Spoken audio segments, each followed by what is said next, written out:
इस hanging bridge को पार करते हुए मैं दूसरे छोर की ओर जा रहा हूँ, दूसरे किनारे पर जा रहा हूँ और वहाँ से फिर मैं नीचे उतरूँगा ताकि आपको नदी का पूरा नज़ारा दिखा सकूं, कितना पानी है। और इसी बहाने मैं कुछ सैर भी करूंगा। शायद आज मेरी सैर कम रहे क्योंकि धूप बहुत तेज़ है और मैंने हैट भी नहीं लाया हुआ है, लेकिन फिर भी मैं कोशिश करूंगा कि एटलीस्ट 30-35 मिनट में सैर करूं और यह मेरे लिए आज के लिए काफ़ी रहेगा। ये देखिए बहुत पुराना ब्रिज है, इसने कई जो यहाँ फ्लड्स आए हैं उनको भी झेला है, लेकिन ये इसी प्रकार से खड़ा है। ये देखिए एक स्कूटर जाता हुआ और यहाँ से मैं एक और स्कूटर आता हुआ,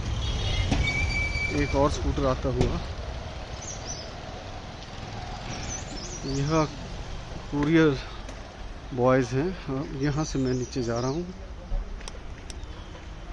ये देखिए पगडंडी से होते हुए, और ये देखिए नदी बिल्कुल समीप। अब मैं नदी के किनारे पर हूँ बिल्कुल।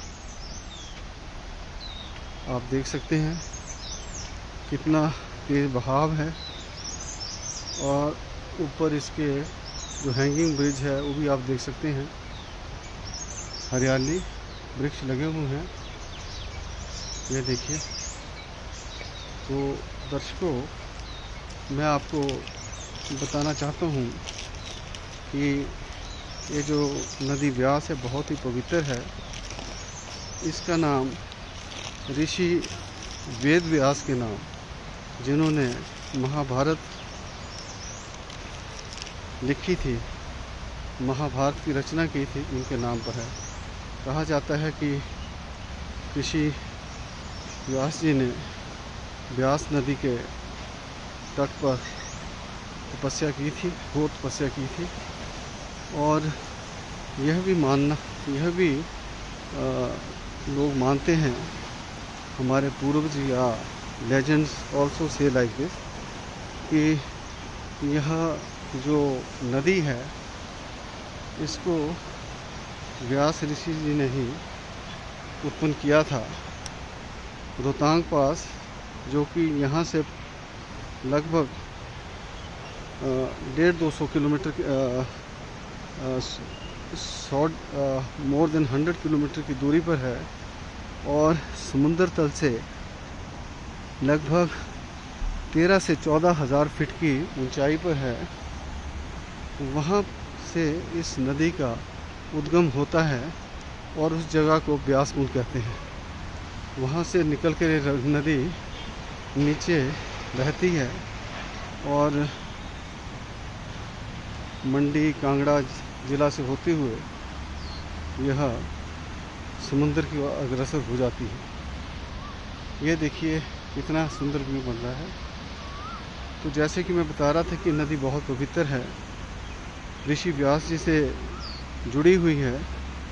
तो 2019 में एक प्रयास किया गया था कि इस नदी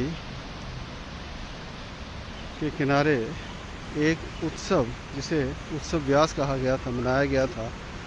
उस उत्सव में इसके किनारों पर बहुत से दीप प्रज्वलित किए गए थे और यह कोशिश की गई थी कि इसकी जो भव्यता या पवित्रता है उसको उजागर किया जाए। और उस भव्य समारोह में 121 प्रीस्ट जो थे, साधु संत थे, उन्होंने भी अपना योगदान दिया था, शामिल हुए थे। ये देखिए कितना अच्छा फ्लो है।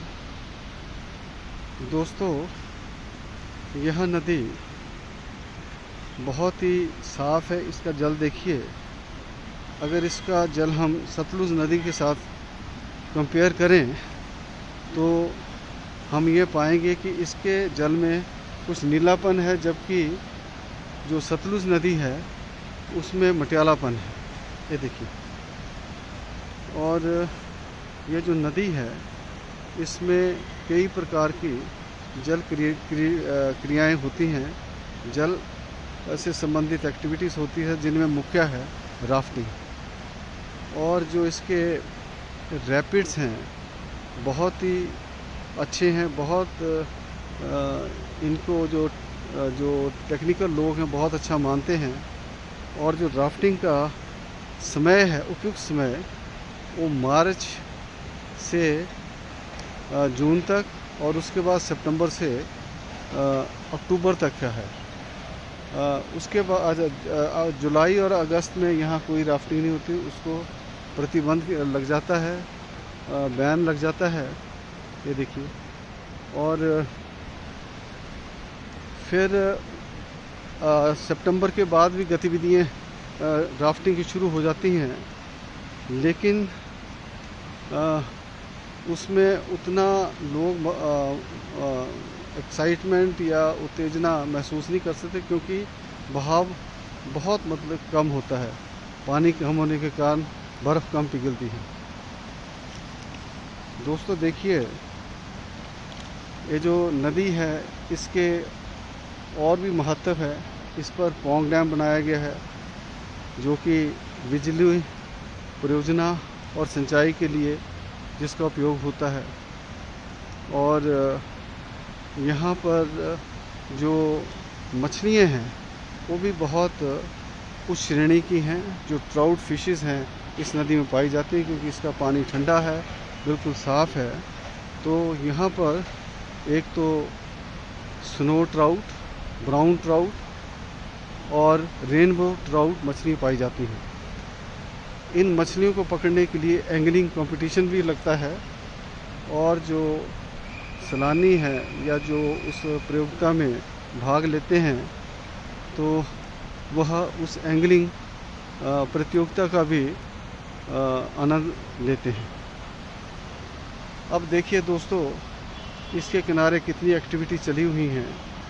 तो मेरा मानना है कि जितने हम इसके तटों को साफ़ रखेंगे, जितनी हम अपनी नदी को साफ़ रखेंगे, उतना ही हमारे लिए और हमारे भविष्य में आने वाले पीढ़ियों के लिए अच्छा रहेगा।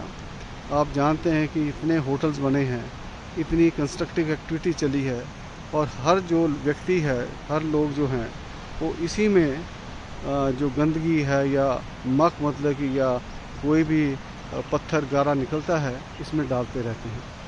तो इससे इस नदी का अस्तित्व खतरे में है।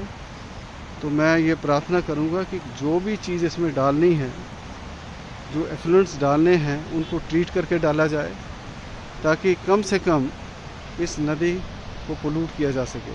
ये जो सामने बिल्डिंग देख रही हैं, यह राफ्टिंग वालों का ट्रेनिंग सेंटर है, और यहाँ दूर दूर से सारे भारतवर्ष से जो बच्चे आते हैं उनको प्रशिक्षण दिया जाता है। ये देखिए कितना सुंदर व्यू बन रहा है।